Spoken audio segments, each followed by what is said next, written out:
దేవునికి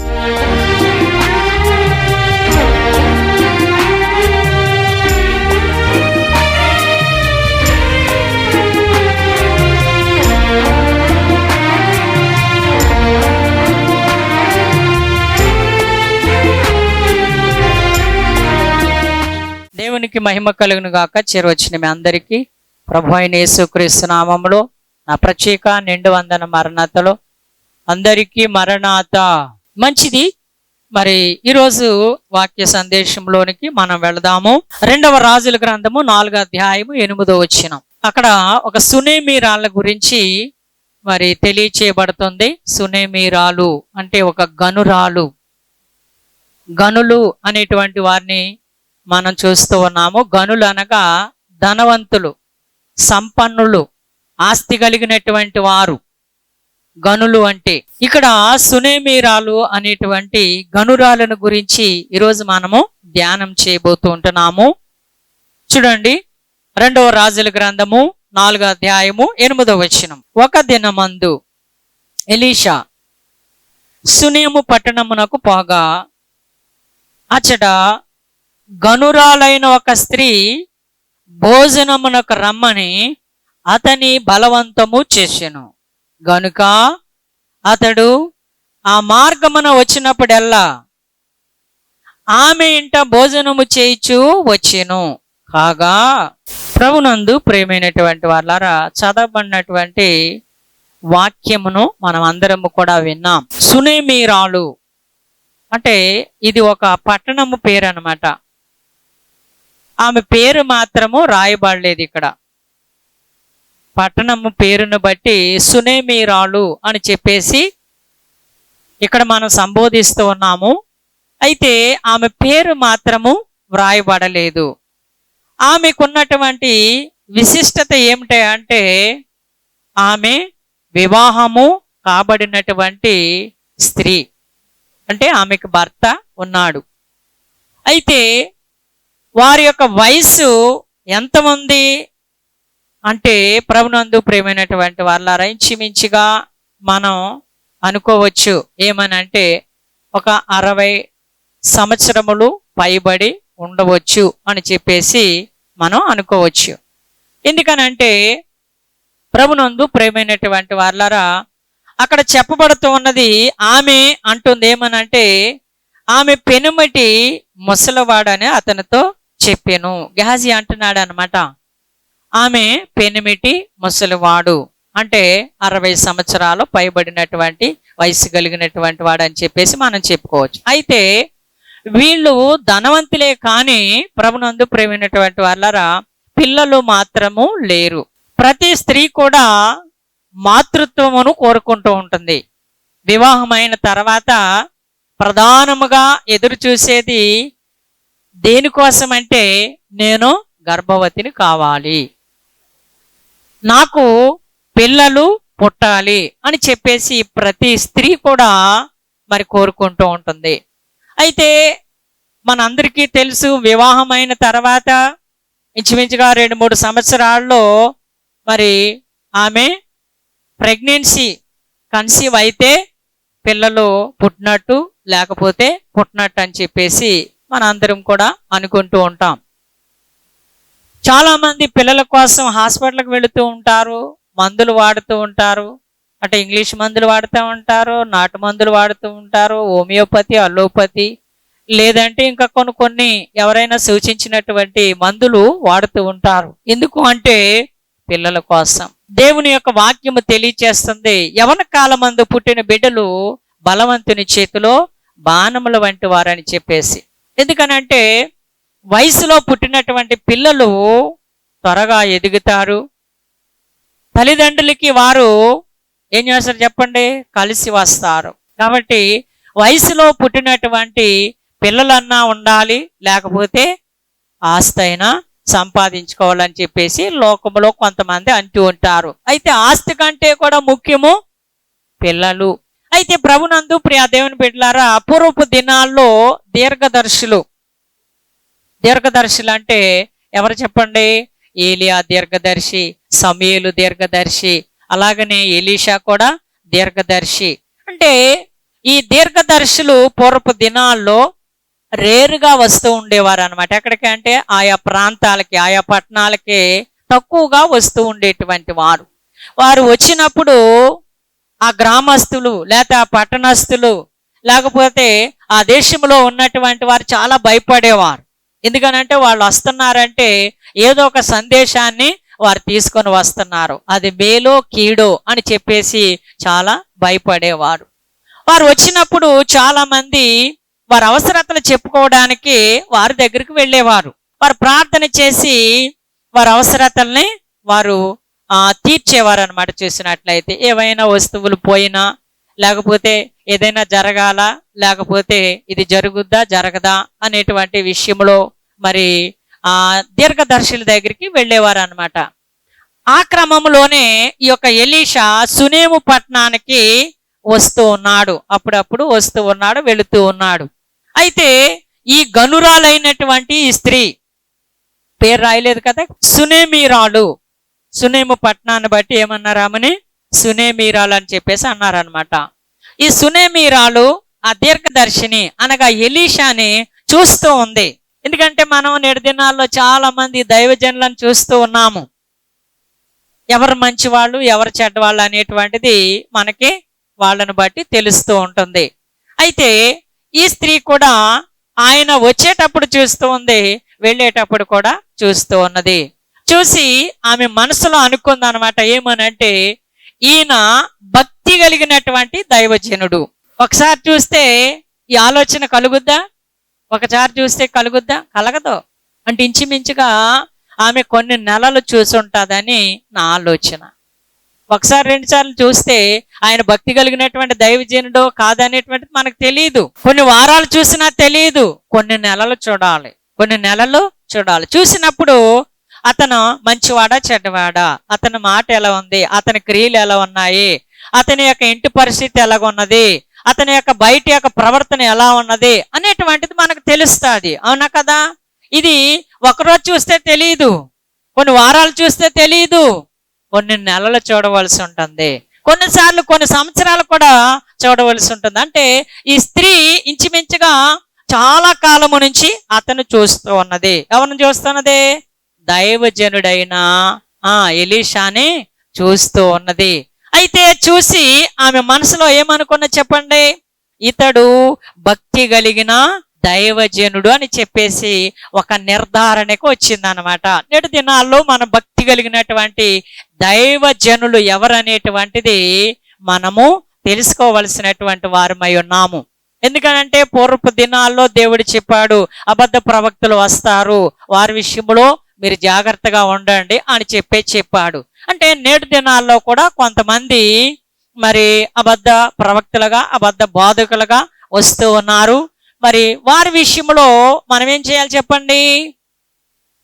వారు యొక్క ప్రవర్తన విధానము అన్ని కూడా మనకు కనిపెట్టి మనము మంచివారా చెడ్డవారా అనేటువంటి దాన్ని బట్టి వారికి మనము ఆతిథ్యము ఇస్తూ ఉండాలి. అంతేగాని ఎవరిని పడితే వాళ్ళని మనము చేరబిలిచి మనము ఆతిథ్యము ఇవ్వకూడదు. కాబట్టి ఈ స్త్రీ, ఈ యొక్క గనురాలు, ఈ సునేమీరాలు ఏం చేసిందంటే మరి దైవజనుడు అయినటువంటి ఎలీషా మరి మంచి భక్తి కలిగిన దైవజనుడు అని చెప్పేసి నిర్ధారణకు వచ్చి ఎలీషాతో ఒక మాట అంది. ఏమందంటే, అయ్యా మీరు వచ్చినప్పుడల్లా మా ఇంటి దగ్గరికి వచ్చి మీరు భోజనము చేయాలి అని చెప్పేసి అందనమాట. ఆ దైవజనుడు అన్నాడు, నేను భోజనము చేయను అన్నాడు. ఏమన్నాడు చెప్పండి? నేను భోజనము చేయను అని చెప్పేసి అన్నాడు. అయితే ఈ స్త్రీ ఏం చేసింది?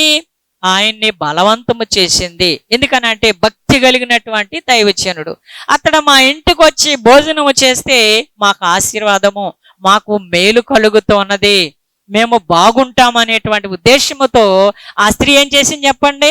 అయ్యా మా ఇంటికి వచ్చి మీరు భోజనము చేయాలి అని చెప్పేసి బలవంతము చేసినప్పుడు ప్రియులారా, మరి ఆమె యొక్క మనవిని ఈ యొక్క ఎలీషా, దాసుడైనటువంటి ఎలీషా విని ఏం చేశాడు?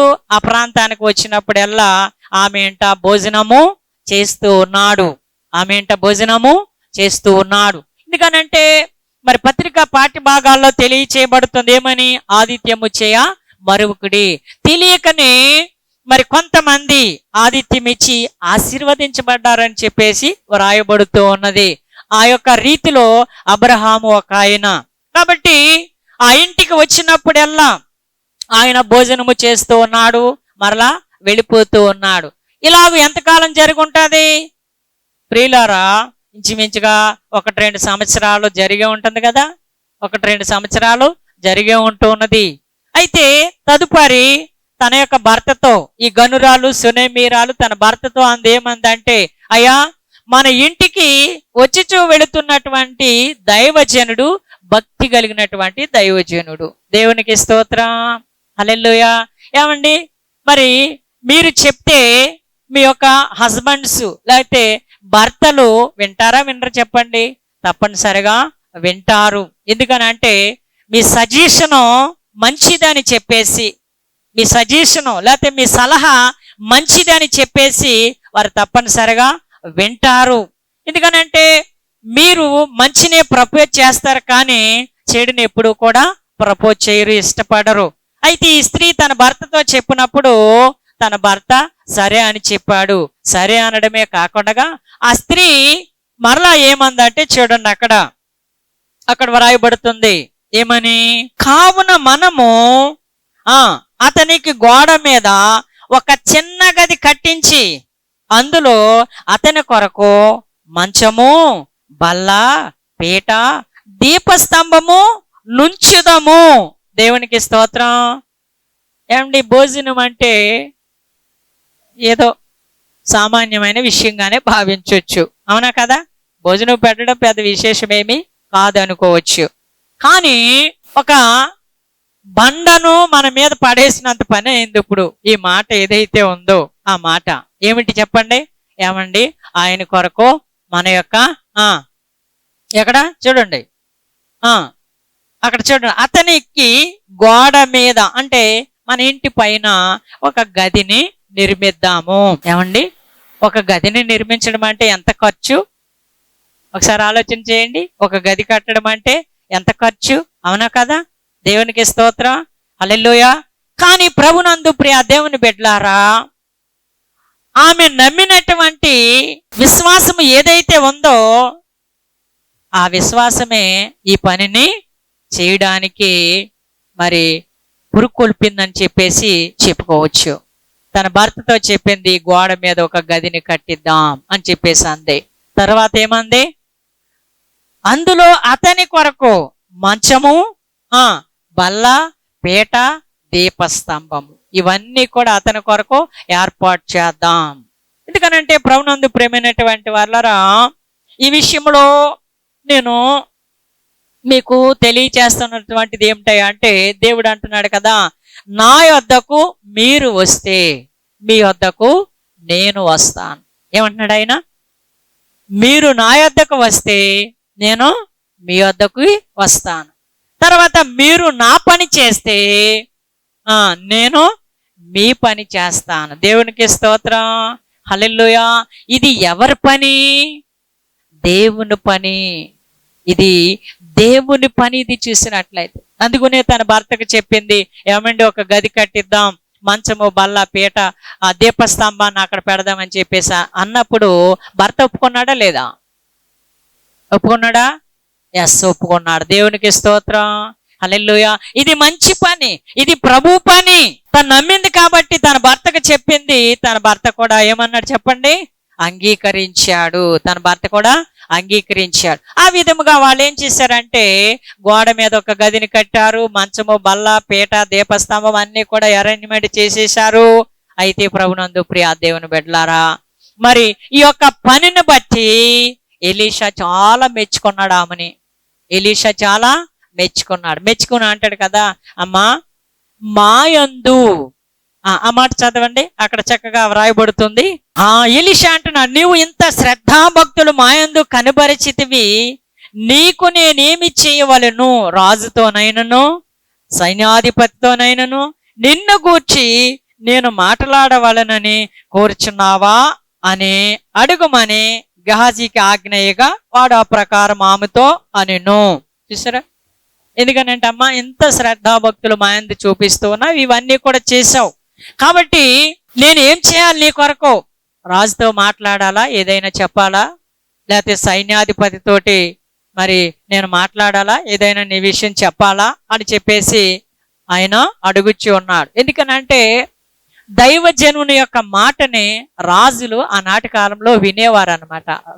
దైవజనులు ఎంత చెప్తే అంత రాజులు చూసినట్లయితే. కాబట్టి ఇక్కడ ఎలీషా అడుగుతూ ఉన్నాడు, అమ్మా నేను రాజుతోనైనను లేక సైన్యాధిపతితోనైనను నీకేమైనా నీ విషయం ఏమైనా చెప్పాలని చెప్పేసి అన్నప్పుడు ప్రభునందు ప్రియ దేవుని బిడ్డలారా అక్కడ చూడండి, మరి తర్వాత చదవండి. నేను నా స్వజనంలో కాపురం ఉన్నాను ఎలీషా, ఆమె నేనేమి చేయకూడచున్నదని వాడిని అడగగా గెహజీ అంటున్నాడు, ఆమెకు కుమారుడు లేడు మరియు ఆమె పెనిమిటి ముసలివాడని అతనితో చెప్పాను. ప్రభునందు ప్రియ దేవుని బిడ్డలారా చూడండి, కొంతమంది ఫలితాన్ని ఆశించి చేస్తారు తప్పించి ఈమె ఫలితాన్ని ఆశించి చేయలా. ఇక్కడ ఒకటి గమనించాలి, మనం ఫలితాన్ని ఆశించకుండా చేసింది ఈ స్త్రీ చూసినట్లయితే ఏదో మరి జరుగుద్ది, లేకపోతే ఇతని వల్ల ఏదైనా మనకే మేలు కలుగుద్ది అని చెప్పేసి కాకుండా భక్తి కలిగినటువంటి దైవజనుడు మనం ఏదైనా అతనికి చేయాలనే ఆలోచనతో చేసింది తప్పించి అతని ద్వారా నాకు ఏదైనా మేలు కలుగుద్దనే ఉద్దేశంతో ఆమె మాత్రము చేయలేదు. అంటే నిజంగా ఆమె విషయంలో మనం అందరము కూడా ఆమెని చాలా మెచ్చుకోవచ్చు, అవునా కదా? చాలా మెచ్చుకోవచ్చు. దేవునికి స్తోత్రం. మీ అందరూ వస్తూ ఉన్నారు, ఎందుకు వస్తున్నారు చెప్పండి? మేలు పొందడం కొరకు. ఎందుకు వస్తున్నారు? మేలు పొందడం కొరకు, స్వస్థత కొరకు, దుష్టిని బారి నుంచి విడుదల కొరకు వస్తూ ఉన్నారు. దేవునికి స్తోత్రం. అంటే మీరు ఫలితాన్ని ఆశించి వస్తూ ఉన్నారు. ఫలితాన్ని ఆశించకుండా వచ్చిన వారు ఎవరైనా ఉంటే చేతులు పైకెత్తండి. ప్రభునందు ప్రియమైనటువంటి వాళ్ళారా, అందరము కూడా దేవుని నుండి ఏదో కోరి వచ్చినటువంటి వాళ్ళమే, అవునాగా చెప్పండి. కానీ ఈమె మాత్రము దేనిని ఆశించకుండా ఈ పనిని నిస్వార్థముతో చేసినటువంటి వ్యక్తి ఈ గనురాలు, సునేమీరాలు. దేవునికి స్తోత్రం. హల్లెలూయా. ప్రభునందు ప్రేమైనటువంటి వాళ్ళరా చూడండి, ఇక్కడ వ్రాయబడుతుంది, ఆమెకు కుమారుడు లేడు మరియు ఆమె పెనిమిటి ముసలివాడని అతనితో చెప్పాను. అందుకు అతడు ఆమెను పిలువమనగా వాడు ఆమెను పిలిచెను. ఆమె వచ్చి ద్వారమందు నిలవబడగా, ఆమె వచ్చి ఎక్కడ నిలబడింది?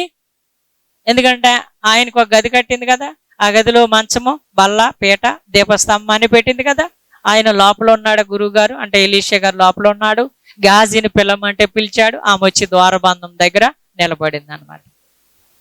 అయితే ఆ సమయంలో ఈ దైవజనుడు ఎలీషా అంటూ ఉన్నాడు, ఏమంటున్నాడు చూడండి అక్కడ, మరుసటి ఏట ఈ ఋతువున నీ కౌగిట కుమారుడుండునని ఆమెతో అనెను. దేవునికి స్తోత్రం. హల్లెలూయా. ప్రభునందు ప్రియ దేవుని బిడ్డలారా, ఇది ఎంత హాస్యాస్పదముగా ఉందో ఒకసారి ఆలోచన చేయండి. ఎందుకనంటే నా పెనిమిటి ముసలివాడని చెప్పేసి అమ్మ చెప్పబడింది. అంటే ఆమె వయస్సు మరి మళ్ళినటువంటి వారు, అంటే వయసు పెరిగినటువంటి వాళ్ళకి పిల్లలు పుట్టడం అనేటువంటిది అసాధ్యం కదా, అవునా కదా? అయినా దేవుడు తలుసుకుంటే అసాధ్యము కాదు. దేవునికి స్తోత్రం. హల్లెలూయా. ఎందుకంటే మనుషులకు అసాధ్యము కానీ దేవునికి అసాధ్యము కాదు. సమస్తము సాధ్యమే దేవునికి. ఆ విషయం మనం ఆలోచన చేస్తే అబ్రహాము, శారమ్మ గారు వృద్ధులు కదా, జకరియా, ఎలిజబెత్ వృద్ధులు కారా, అవునా కదా? మరి వాళ్ళకి పిల్లలు కలిగారా లేదా? అలాగనే సంసోని యొక్క మరి తండ్రి మనోహ, వాళ్ళు కూడా మరి వయసు మళ్ళినటువంటి వాళ్ళే, వారికి పిల్లలు కలిగారా లేదా? దేవుని యొక్క అనుగ్రహం వలన వయసుతో పని లేకుండా పిల్లలు కలుగుతారనేటువంటిది నమ్మచ్చా నమ్మకూడదా? ప్రభునందు ప్రియ దేవుని బిడ్డలారా, నేను దివాన్ చెరువు వాకింగ్ చెప్పడానికి వెళ్ళి వస్తున్నటువంటి సమయంలో అక్కడ ఒనుములమ్మ నగరం ఒక నగరం ఉంది. ఆ నగరంలో చిన్న చిన్న వ్యాపారస్తులు అనమాట, ఇంచుమించుగా ఒక 300 ఇళ్ళు ఉంటాయి, రేక్ షెడ్లు, తాటాకిళ్ళు. దేవుడు నాకు ప్రేరేపణ ఇచ్చాడు ఏమనంటే అక్కడికి వెళ్ళి సువార్తను ప్రకటించా అని చెప్పేసి. ఆ టైంలో ఒక బస్సే ఉండేది. రాజమండ్రి నుంచి దివాన్ చెరువు వెళ్ళేది, దివాన్ చెరువు నుంచి రాజమండ్రి వచ్చేది. మధ్యలో దిగితే మళ్ళీ టికెట్ మళ్ళీ అదనముగా మనము పే చేయాలి. అదే కాకుండా బస్సులు లేవు. అందుకని నేను చాలాసార్లు వెళుతున్నాను వస్తున్నాను, కానీ ఆయన ఇచ్చిన ప్రేరేపణని నేను పెద్దగా లెక్క చేయలేదు. అయితే ఒకసారి వెళ్ళొస్తున్న సమయంలో ఆ బస్సు ప్యాచ్ పడిపోయింది అక్కడ. ఆ సమయంలో నేను దిగి, నేను ఎన్నిసార్లు మరి దేవుడు వెళ్ళమన్నా వెళ్ళట్లేదు, ఇది నా కోసమే ప్యాచ్ పడింది ఏంటని చెప్పేసి దిగి ఆ యొక్క హౌస్లో నుంచి అలాగ అడ్డబడి అలాగా వస్తూ ఉన్నాను. కొంతమంది అంటున్నారు, ఇక్కడ పెబుని నమ్ముకున్న వాళ్ళు ఎవరు లేరు అంటున్నారు. ఏమంటున్నారు? పెబుని నమ్ముకున్న వాళ్ళు ఎవరు లేరు అంటున్నారు. సర్లే అని చెప్పేసి నా వంతుగా చెప్పాలి కాబట్టి, అయ్యా దేవుడిని నమ్ముకోండి, యేసయ్యని నమ్ముకోండి, రక్షకుడు అని చెప్పేసి 2-3 చెప్తే అలా వచ్చేస్తున్నాను. ఎవరు కూడా పెద్దగా ఏం పట్టించుకోవట్లేదు. కొంతమంది ఆల్రెడీ వ్యాపారాల నిమిత్తం వెళ్ళిపోయారు. నేను అలా మొత్తం మీద దేవుని కృపను బట్టి అలా తిరిగి వస్తుంటే నా వెనకాల ఒక సహోదరు వస్తుంది అనమాట. ఆమె పేరు కుంచే నాగమణి. పెళ్ళయి 8 సంవత్సరాలు అవుతున్నదంట ఆమెకి. నా వెనకాలే వస్తుంది. సరే, నన్ను దాటుకుని వెళ్ళిపోద్దేమో, సందులు కదా, నన్ను దాటుకుని వెళ్ళిపోద్దేమో అని చెప్పేసి నేను పక్కుంటే ఆమె కూడా ఆగింది. ఏమ్మా అన్నాను. అన్నయ్య గారు అంది. అన్నయ్య గారు అనేటప్పటికి నాకు ఎంతో సంతోషమైంది. దేవునికి స్తోత్రం, హల్లెలూయా. ఆ మంది కదా, అన్నయ్య గారు యేసుబాబు నమ్ముకుంటే పిల్లలు పుడతారా అంది. నేను అన్నాను, పుడతారా అమ్మా అన్నాను. ఏదో నా చేతిలో ఉన్నట్లుగా పుడతారని చెప్పేసాను. అయితే ఏం చేయాలని చెప్పేసాను. దేవునికి స్తోత్రం, హల్లెలూయా.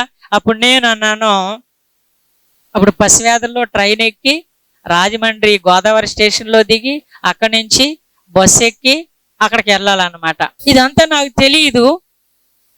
ఇలాగ వెళ్ళాలనేటువంటి ఉద్దేశం, అంటే వెళ్తానని వస్తున్నాను, కానీ నేను చెప్పాను అనమాట ఇలాగా, అమ్మ నమ్ముకుంటే పిల్లలు పుడతారంటే ఆమె ఏం చేయాలి అందే. అమ్మ వారానికి ఒకసారి ఉపవాసం ఉండాలి, అమ్మగారు నేను వస్తాము, ప్రార్థన చేస్తాము, చుట్టుపక్కల వాళ్ళు పిలిస్తే అందరూ కూడా వస్తారని చెప్పేసి అంటే, ఇక్కడ పెబుని నమ్ముకున్న వాళ్ళు ఎవరు లేరండి అందే. పిలువమ్మ, వస్తే వస్తారు లేకపోతే లేదు అని చెప్పేసి అన్నాను అనమాట. అయితే మొత్తం మీద ఆమె అడిగింది ఏమని అంటే, నేను వారానికి 5 రోజులు ఉపవాసం ఉంటున్నానండి అందే. వారానికి మేము 1 రోజు ఉపవాసం ఉండమంటున్నాం. ఇది పెద్ద విశేషమేం కాదు కదా, ఆమెకి పెద్ద కష్టమేమీ కాదు. అయితే ప్రభునందు ప్రేమైనటువంటి వాళ్ళరా, ఆమె ఓకే అందే. అమ్మగారు నేను మరి ప్రతి శుక్రవారం కూడా 7 శుక్రవారాలు వెళ్ళాము, కానీ ఆమె ఒక్కతే కూర్చునేది, అలా ఆయన కూడా కూర్చునేవాడు కాదు. ఎందుకనంటే ఈ 8 సంవత్సరాల నుంచి పిల్లలు పుట్టలేదు. ఇప్పుడు వీళ్ళు వచ్చి ప్రార్థన పెడితే పిల్లలు పుట్టేస్తారని చెప్పేసి వాళ్ళ ఆయన వెళ్ళిపోయేవాడు, ఉండేవాడు కదా. అలా ఆయన పేరు బుజ్జి అనమాట. వాళ్ళ అత్తగారు అనేదంట, నీకు పిల్లలు పుడతలేదు, ఇంకొక పెళ్లి చేసేస్తాను అని చెప్పేసి అనేదంట. ఈ విషయం అయ్యి ఆమె పట్టుదలతోటి తను నమ్మినటువంటి దేవుడికి 5 రోజుల ఉపవాసం ఉండేదంట. అంత కఠిన ఉపవాసం చేసి మా సిస్టర్ ఇలాగ అయిపోయింది. నేను ఎలాగొంటానంటే నాకంటే ఎలాగొంటాను. దేవునికి స్తోత్రం, హల్లెలూయా. అయితే ప్రభునందు ప్రేమైనటువంటి వాళ్ళ అమ్మగారు నేను వెళ్ళాము. వెళ్ళి ఒక 7 వారాల ప్రార్థన పెట్టాము. మరి విశ్వాసము ఆమెకి లేని విశ్వాసం కూడగట్టేటట్లుగా దేవుని యొక్క పరిశుద్ధ గ్రంథములో ఎవరెవరికి దేవుడు పిల్లల్ని ఇచ్చాడో, ఏ రీతిగా అద్భుత ఆశ్చర్య కార్యములు జరిగినాయి, అవన్నీ కూడా ఆమెకి వివరించి చెప్పడం జరిగింది. ఆమె అంతే విశ్వాసంతో వాక్యము వింటూ ఉండేది. మేము వచ్చేసాం అనమాట. 7 వారాలు అయిపోయింది. 8వ వారము అన్నయ్య గారు, వదిని గారు మీరు భోజనానికి రావాలి, పిల్లల్ని తీసుకుని అంది. పిల్లలు తీసుకుని భోజనానికి వెళ్ళాము. భోజనం పెట్టేసింది. కానీ నేను ఆమె ఎంక చూస్తున్నాను, ఆమె ఏమో మా ఎంక చూస్తుంది. ఎందుకు చెప్పండి? ఏం చెప్పట్లా. ఆ రోజున పిల్లలు పుడతారా అంటే పుడతారా అనేసాను నేను. అయితే ప్రభునందు ప్రేమైనటువంటి వాళ్ళరా, మా నలుగురికి, మా పిల్లలు చిన్నపిల్లలు అనమాట, నలుగురికి వడ్డించేసింది. మేము తినకుండా అలా చూస్తుంటే, ఏ అమ్మ ఏటి అన్నాను. అన్నయ్య గారు 2 నెలలు నిండండి, 3వ నెల వచ్చిందండి. దేవునికి స్తోత్రం చెప్పండి, హల్లెలూయా, హల్లెలూయా. అప్పుడు మాకు ఎంతో సంతోషం అయ్యింది. చక్కగా భోజనం చేసాం. భోజనం చేసిన తర్వాత మరి కానుక ఇచ్చింది. తర్వాత అంది ఏముందంటే, అన్నయ్య గారు వచ్చే వారము మరి రాత్రికాల సమయంలో ఇక్కడ ప్రార్థన పెట్టాలా అని చెప్పేసి అందనమాట. సర్లా అని చెప్పేసి మేము పెందలకాడ 5 గంటలకి ట్రైన్ ఉంటే 5 గంటల ట్రైన్కి వెళ్ళిపోయాము. అయితే ఆ ఇంటి దగ్గర ఎవరు లేరు, తలుపేసి ఉంది. దేవునికి స్తోత్రం. మేము ఇంటికి వెళ్ళి చూసి తలుపేసి ఉంది, అయ్యో ఎవరు లేరేంటి అని చెప్పేసి అట్లాగా బయటికి వచ్చేస్తున్న సమయంలో ఒక ఆవిడ దేవుడమ్మ అని ఆవిడ అంది, అయ్యగారు వాళ్ళ అమ్మగారిది మండపేట అండి, మండపేట వెళ్ళింది. వాళ్ళ అన్నయ్య చక్రవర్తి అని వాళ్ళకు ఒక లారీ ఉంది. ఆ లారీలో మనకు కావలసినటువంటి భోజనాలు అక్కడి నుంచి వాళ్ళ కుటుంబ సభ్యులు బంధువులు అందరినీ తీసుకొని వస్తానంది. లేట్ అయినా మీరు వెళ్ళొద్దు, ఇక్కడే ఉండమంది అని చెప్పేసి అంది. అప్పుడు మాకు చాలా సంతోషమైంది. దేవునికి స్తోత్రం, హల్లెలూయా. ఆ రీతిగా మరి అక్కడ ప్రార్థన పెడితే ఆమె చెప్పింది ఏమని అంటే, 8 సంవత్సరాల నుంచి పిల్లలు లేనటువంటి మా కొరకు అయ్యగారు అమ్మగారు ప్రార్థన చేశారు. మరి నేను ఇప్పుడు ప్రెగ్నెన్సీ 3వ నెల మరి అని చెప్పి దేవుని నామాన్ని మహిమపరిచింది. దేవునికి స్తోత్రం, హల్లెలూయా. బాబు పుట్టాడు ఆమెకి. ఎవరు పుట్టారు? బాబు పుట్టాడు. తర్వాత పాప పుట్టింది. అక్కడికి నేను చాలా సంవత్సరాలు వెళ్ళినప్పుడు ఎవరో నమ్ముకోకపోయినా ఆమెను బట్టి అనేక మంది ప్రభువుని తెలుసుకోవడానికి, నమ్ముకోవడానికి దేవుడు కృప చూపించాడు. ఆ ప్రాంతానికి వెళ్ళినప్పుడు నన్ను అనేవారు, నాగమన్ పాస్టర్ గారు వచ్చారు అనేవారు. దేవునికి స్తోత్రం, హల్లెలూయా. ఎందుకనంటే దేవుడు ఆమె పట్ల చేసినటువంటి కార్యమును బట్టి వాళ్ళందరూ కూడా ఏమన్నారంటే, నాగమన్ పాస్టర్ గారు అని చెప్పేసి అన్నారనమాట. ఆ రీతిగా ఆమెకి 2 పిల్లలు పుట్టారు. ఎందుకనంటే దేవునికి అసాధ్యమైనది ఏమీ కూడా లేదు. ఏ వయసు వారికైనా దేవుడు పిల్లల్ని ఇవ్వగలడు. నమ్ముట నీ వలన అయితే నమ్ము వారికి సమస్తము సాధ్యమే. కాబట్టి నమ్మి దేవుని దగ్గరికి రావాలి.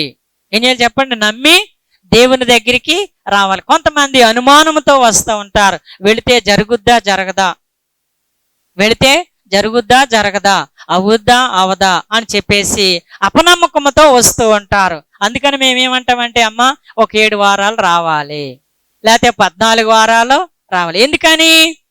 1 వారము నీకు కలగనటువంటి విశ్వాసము 2వ వారం కలుగుద్ది. 2వ వారం కలగకపోతే 3వ వారమైనా కలుగుద్ది. 3వ వారం కలగకపోతే 4వ వారమైనా కలుగుద్ది. దేవునికి స్తోత్రం, హల్లెలూయా. ఎస్, అందుకనే 7 వారాలు 14, 21 వారం ఎందుకు రమ్మంటామంటే, మీ విశ్వాసము పరిపూర్ణత చెంది తద్వారా దేవుడు మీకు మేలు చేయ వీలున్నదని చెప్పేసి వారములు రమ్మంటాం. కొంతమంది అంటారు 7 వారాలు రమ్మన్నారు, మాకు ఎక్కడ ఖాళీ అని చెప్పేసి అంటారు. మరి నీకు ఖాళీ లేకపోతే దేవుడికి ఖాళీయా? నీకు ఖాళీ లేదు, కానీ దేవుడికి ఖాళీయా చెప్పండి? దేవుడి పనా మన పనా? మన పనే. మన పని విషయంలో మనము ఎన్ని పనులున్నా దేవుని దగ్గరికి రావాలి. రావాలి వద్దా?